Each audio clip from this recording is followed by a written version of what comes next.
So guys आज हम कुछ क्वेश्चंस लेकर आए हैं जो थ्री फेज इंडक्शन मोटर्स के बारे में है, which is related to three phase induction motor. So just let's start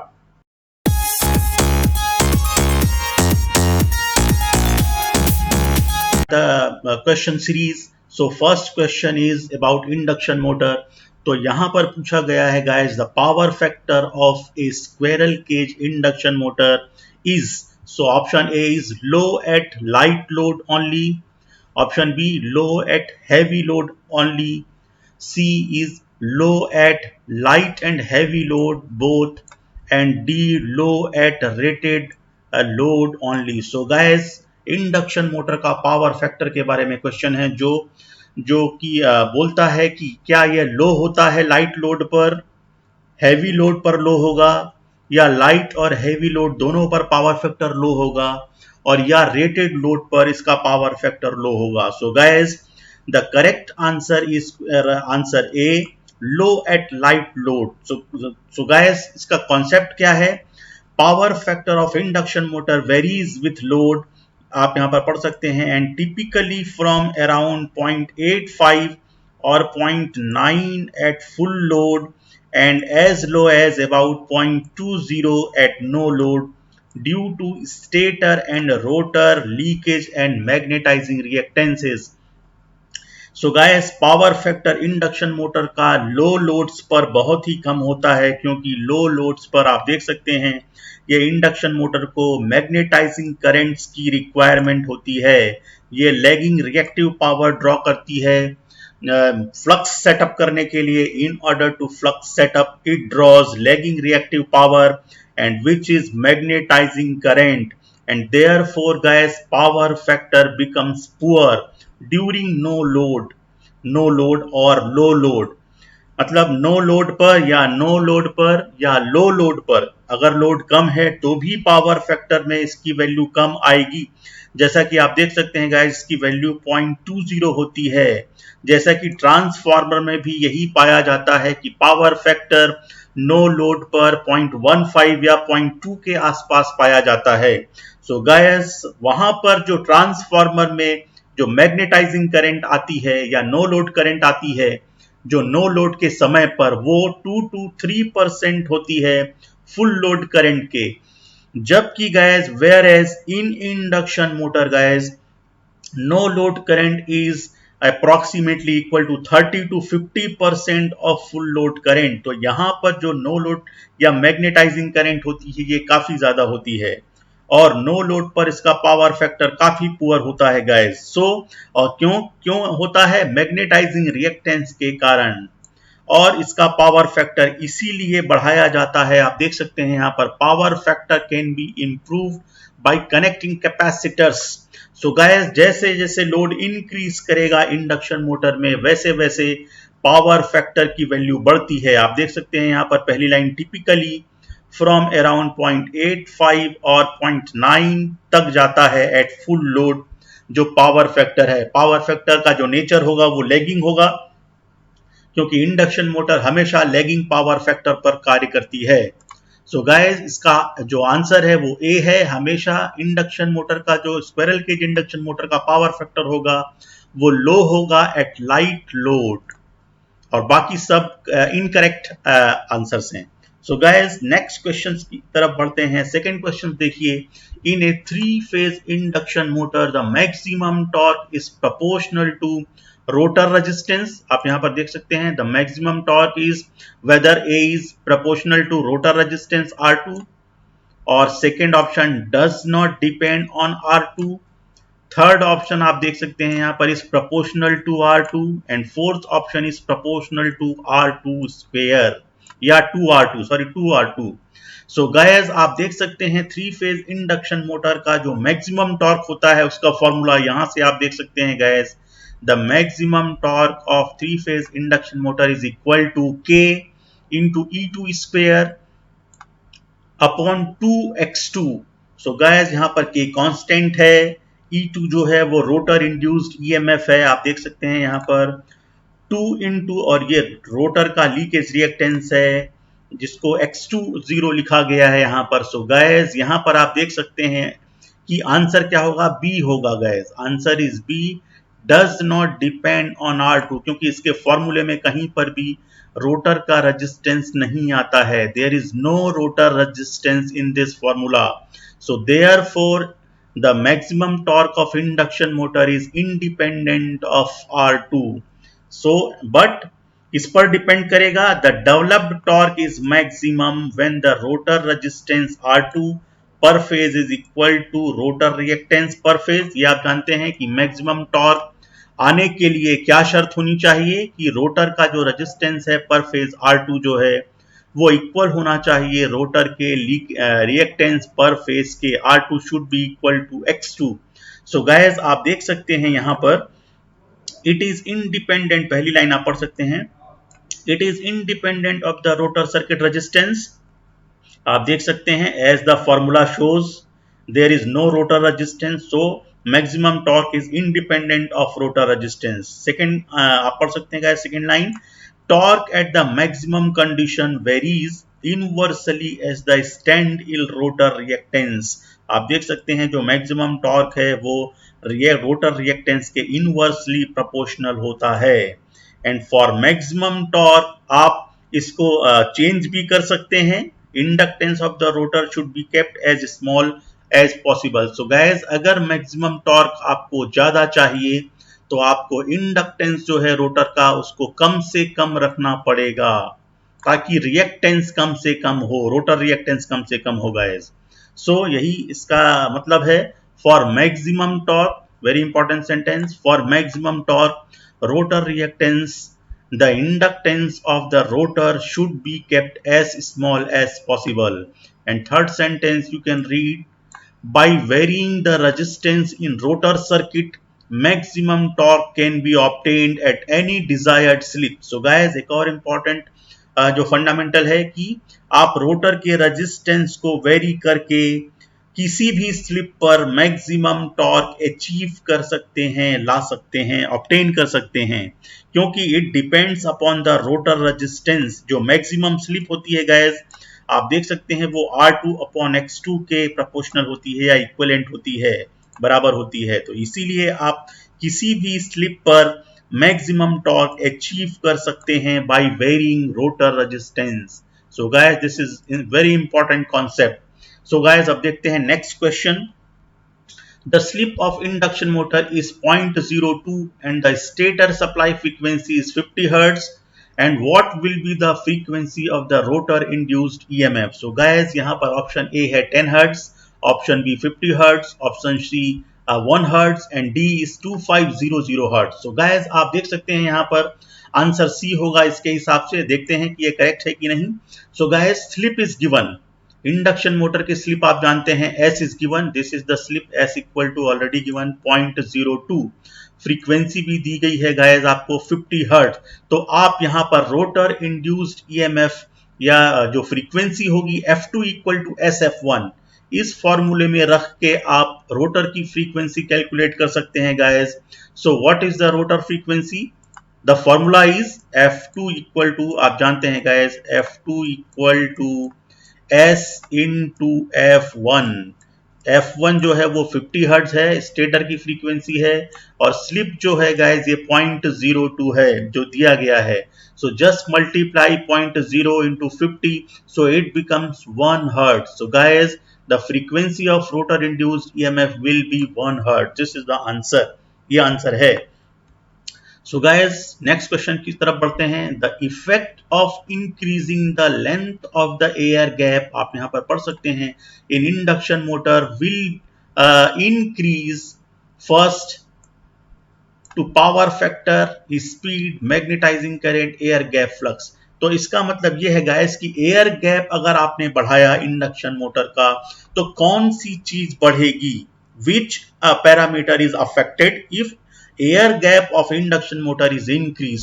so guys यहां पर आप देख सकते हैं पावर फैक्टर बढ़ेगा, स्पीड बढ़ेगी, वेदर मैग्नेटाइजिंग करंट इंक्रीजेस और air gap flux increases.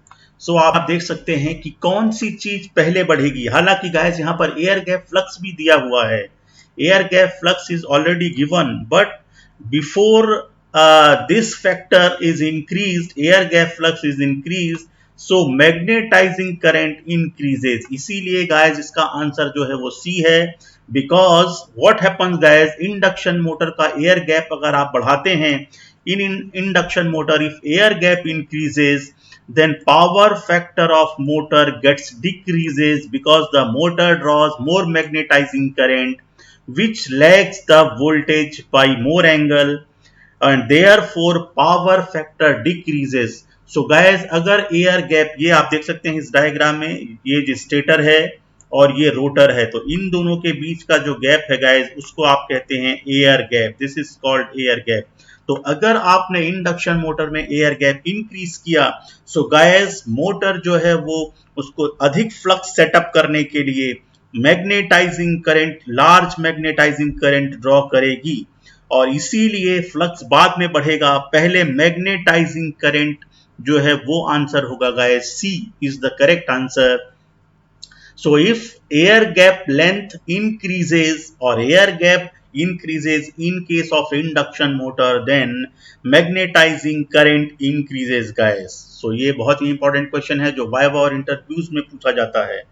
So the next slide आप देख सकते हैं. So next slide is guys, the crawling in an induction motor is caused by improper design of machine, low voltage supply, high loads, and D is harmonics developed in the motor. So guys यहाँ पर आप देख सकते हैं जो crawling होता है induction motor में, इसका मतलब ये होता है गाइस कि due to some harmonics present in the air gap flux the motor speed crawls, it runs at reduced speed. आप देख सकते हैं guys, it has been observe that squirrel cage type induction motor has a tendency to run at very low speed compared to its synchronous speed. So guys, induction motor की एक tendency और खासकर squirrel cage में ये पाया जाता है generally कि गाइस जो मोटर की स्पीड होती है वो बहुत कम हो जाती है और सिंक्रोनस स्पीड के कंपैरिजन में बहुत ही कम स्पीड पर रन करती है. तो इसी फिनोमेना को गाइस कहा जाता है क्रॉलिंग ऑफ इंडक्शन मोटर. और ये क्यों क्रॉलिंग की घटना क्यों बनती है, इसमें क्यों पैदा होती है? So guys due to harmonics fluxes produced in the air gap of stator winding of odd harmonics. So guys odd harmonics जैसे third, fifth, seventh, ninth, 11th, इनके कारण पैदा होने वाली जो स्पीड है वो कम पाई जाती है. सो जो स्पीड हो जाएगी वो ns/3, ns/5, ns/7. तो इस तरीके से सिंक्रोनस स्पीड का 1/3, 1/5, 1/7 हो जाएगा guys. And this phenomena is called crawling. और इसी तरीके की एक घटना कॉगिंग भी पाई जाती है जो खासकर स्क्विरल केज इंडक्शन मोटर में पाई जाती है गाइस, क्योंकि इसका टॉर्क बहुत कमजोर पाया जाता है. इसीलिए कॉगिंग जो मैग्नेटिक लॉकिंग भी कहलाती है, जिसमें स्टेटर के पोल्स और रोटर के पोल्स आप यहां पर देख सकते हैं गाइस, जहां पर ये स्टेटर के पोल्स हैं और ये रोटर के पोल्स जो हैं वो आपस में मैग्नेटिकली लॉक्ड हो जाते हैं और motor refuse to start at the time of starting. जैसे ही आप मोटर को स्टार्ट करते हैं, मोटर जो है वो लॉकिंग के वजह से घूमती नहीं है, टॉर्क डेवलप नहीं कर पाती है. सो गाइस इसीलिए रोटर के जो बार्स होते हैं या कंडक्टर्स होते हैं उनको पैरेलल, रोटर के पैरेलल, शाफ्ट के पैरेलल नहीं बनाया जाता, उनको तिरछा काटा जाता है guys. That is why rotor conductors are always skewed.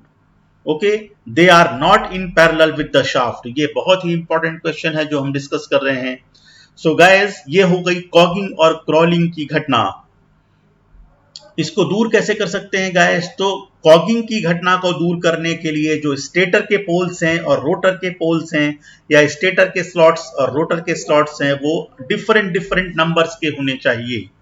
और गाइस इसके लिए हार्मोनिक्स को रिड्यूस करना चाहिए. अगर आपको क्रॉलिंग की घटना अवॉइड करनी है तो हार्मोनिक्स को आपको एलिमिनेट करना पड़ेगा. ये इसका आंसर हुआ गाइस. सो नेक्स्ट स्लाइड की तरफ बढ़ते हैं guys. The speed of N induction motor decreases too much with the increase of load. increases with the increase of load. decreases slightly with the increase of load and D remains constant with the increase of load. So guys, induction motor का shaft आप देख सकते हैं, this is the shaft of induction motor. तो कभी भी कोई भी मैकेनिकल लोड आप अप्लाई करेंगे तो उसकी जो स्पीड है उसमें रिडक्शन होगा, उसका जो बैक ईएमएफ है उसमें रिडक्शन होगा और स्लिप बढ़ेगी, एस की वैल्यू बढ़ेगी गाइस. इसलिए अधिक से अधिक ये ईएमएफ फ्लक्स कट करेगा. जो रोटर कंडक्टर्स होंगे ये आप देख सकते हैं यहाँ पर, these are the rotor conductors. तो अगर इसमें शाफ्ट में मैकेनिकल लोड अप्लाई किया जाता है, बैक ईएमएफ कम होता है, स्पीड कम होती है और स्लिप बढ़ती है, तो स्लिप के बढ़ने के कारण इनका गैप भी बढ़ता है between stator speed and rotors actually speed. Stator की जो मैग्नेटिक फील्ड है, रोटेटिंग मैग्नेटिक फील्ड है, और जो रोटर की स्पीड है, दोनों के बीच गैप बढ़ेगा, मतलब स्लिप बढ़ेगी. और गाइस स्लिप बढ़ने से जो रिलेटिव वेलोसिटी है वो बढ़ेगी और जिसके कारण से रोटर के कंडक्टर्स ज्यादा से ज्यादा ईएमएफ फ्लक्स कट करेंगे और ज्यादा से ज्यादा ईएमएफ और करंट इंड्यूस करेंगे, सो दैट जो इलेक्ट्रोमैग्नेटिक टॉर्क है वो लोड टॉर्क के इक्वल आ सके. सो गाइस यही आप पढ़ सकते हैं, as the load increases on the rotor speed is slightly reduce. So guys इसकी स्पीड जो है ये जनरली कांस्टेंट स्पीड मोटर पाई जाती है और इसीलिए जो आंसर है वो सी है, decreases slightly with the increase of load. So guys induction motor को डीसी शंट मोटर के कंपैरिजन में रखा जाता है क्योंकि डीसी शंट मोटर भी कांस्टेंट स्पीड मोटर है और इंडक्शन मोटर भी कांस्टेंट स्पीड मोटर पाई जाती है. सो गाइस इसीलिए जो स्पीड होगी वो स्लाइटली डिक्रीज होगी with the increase of load. So guys answer is C. So guys हम आगे बढ़ते हैं 7th क्वेश्चन पर. Rotating magnetic field is produced in a. तो पहला ऑप्शन गाइस आप देख सकते हैं सिंगल फेज इंडक्शन मोटर में बनती है, 3 phase induction motor, B second option, C DC series motor, D AC series motor. So guys you already know that rotating magnetic field is developed in 3 phase induction motor as well as in 3 phase synchronous motor. So guys rotating magnetic field कब बनती है ये आप पढ़ सकते हैं. You can read here, rotating magnetic field is produced when 3 windings are mechanically placed at 120 degree space shift and also. so guys यहाँ का आंसर हो जाएगा बी. इसके हिसाब से according to these option, as per these options, B is the correct answer, 3 phase induction motor. so guys single phase induction motor जो है वो सेल्फ स्टार्ट नहीं पाई जाती, इसीलिए यहां पर स्प्लिट फेज अगर दिया होता ऑप्शन में तो आंसर हो सकता था कि रोटेटिंग मैग्नेटिक, क्योंकि वहां पर भी 2 वाइंडिंग्स, मेन वाइंडिंग और ऑक्सिलरी वाइंडिंग 90 डिग्री पर रखी होती है. आप देख सकते हैं गाइस यहाँ पर, rotating magnetic field is produced when 2 coils और windings are placed at 90 degree apart, phase shift apart. So guys single phase induction motor में इसीलिए रोटेटिंग फील्ड नहीं बनती है, मैग्नेटिक फील्ड नहीं बनती है, तो इसीलिए ये वाला ऑप्शन नहीं होगा डीसी सीरीज, और इसमें तो ये तो सवाल ही पैदा नहीं होता. So guys this is the correct answer B. So next question is guys, stator core of induction motor is made of laminated cast iron, mild steel, silicon steel, stamping, soft wood. So guys आप जानते हैं कि stator core AC machines का, चाहे वो whether it is induction motor और synchronous motor, if AC machines हैं तो उसका स्टेटर लेमिनेटेड किया जाता है गाइस, और उसकी मोटाई क्या होती है, what is the thickness of lamination, and that is 0.5 millimetre. So you can read the sentence, the stator frame consist of laminations of silicon steel usually with a thickness of about 0.5 millimeter and in order to reduce eddy current loss. तो आपको पता है guys eddy current loss को कम करने के लिए stator core का lamination किया जाता है, तो चाहे वो ट्रांसफार्मर हो, चाहे इंडक्शन मोटर हो, और weather it is synchronous motor, synchronous machine, guys हमेशा स्टेटर कोर का लेमिनेशन किया जाएगा in order to reduce eddy current loss. So this is very important question. So guys, that's it for today, and we will meet in our new video tutorial segment of concept of the day very soon. So till then, goodbye guys.